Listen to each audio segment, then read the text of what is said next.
Good day, everyone. I'm Dr. Dennis Wong. I'm from Melbourne, Victoria. It's lovely to see you all again on YouTube. If you have not met me before, this is going to be the third video of the series. Today we're going to talk about the topic of exploring the potential causes or candidates in Alzheimer's disease. Let me take you back to the revision slide. In the last video, I've shown this tank in the middle of a battlefield. My challenge to all of you then was to indicate whether are you confident enough to say the tank in the middle of this battlefield is from the enemy or is part of the defense system. The short answer is no, we are not. So, amyloid protein has been shown to be the most consistent pathology, if you like, and we thought that it caused Alzheimer's disease. But now there's a second school of thoughts that we are not quite confident whether this amyloid protein is as a result of the defense mechanism or it is actually the culprit. So today, we're going to explore these culprits in finer detail. This next slide shows the leaky roof. I like this analogy a lot because fixing one leaky holes out of the many is not going to fix the underlying problem. The potential causes of Alzheimer's disease can be broadly categorized into three categories. The first category, which is the biggest category, are the causes of chronic inflammation. What causes chronic inflammation? I'll come back to that later. The second category are hormonal deficits or nutritional deficits. And the third category are the least common, which are the toxins. On this slide, you will see chronic inflammation on the top left. There are many causes that will lead to chronic inflammation, such as bacteria, such as virus, such as fungus, such as dietary factors, including high sugar level drink, high sugar level food, and of course, genetic factor as well.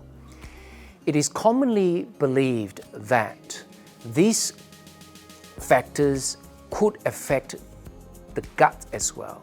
Come to think about it, there are two ways that we get in contact with the bacteria and the virus in the environment.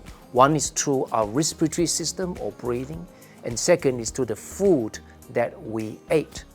So therefore, if you eat the food that causes the leaky gut, it will cause the bacteria and toxins to enter into the blood and therefore causes a chronic inflammation in our brain as well.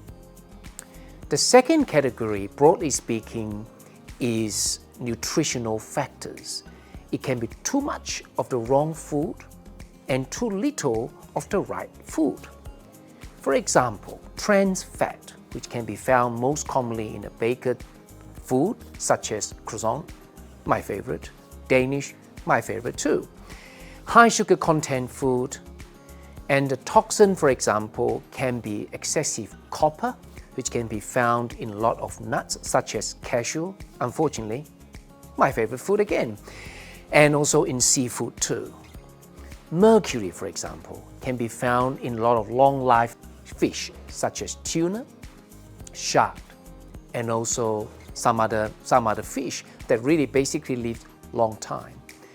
So, some of the hormonal deficit, for example, vitamin B, vitamin D, testosterone, thyroid hormone, etc., etc. The list goes on. So broadly speaking, these three categories causes the chronic inflammation. And therefore, we believe that the amyloid is a reaction to protect the brain from these harmful etiologies. So bearing in mind the three broad categories of potential causes of Alzheimer's disease, the next slide will show our two-pronged approach of management. First, we find out the potential causes of the Alzheimer's disease, and we will design an individual therapy and management plan. But the most important one is a second-pronged approach, where we, as an organization such as Prime Age Care and also DFM, we adopt a very practical approach in manage people with Alzheimer's disease. And we'll explore that a bit more in the later series of the videos. So, what's in store for next one?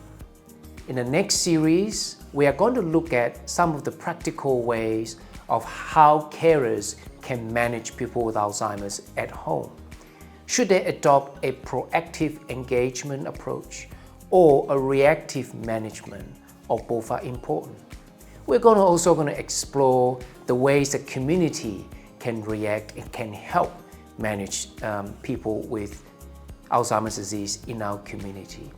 And also we're going to look at and try to explain why people with Alzheimer's disease behave the way we behave.